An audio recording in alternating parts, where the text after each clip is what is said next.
Не знаю, затрудняюсь. Мне кажется, если она тебя смело к вере ближнего отпускает, то она тебе очень хорошо доверяет. Да, я такой.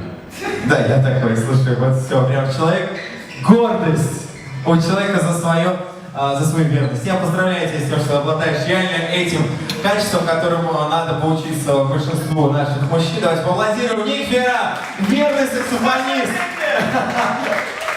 Верный саксофонист.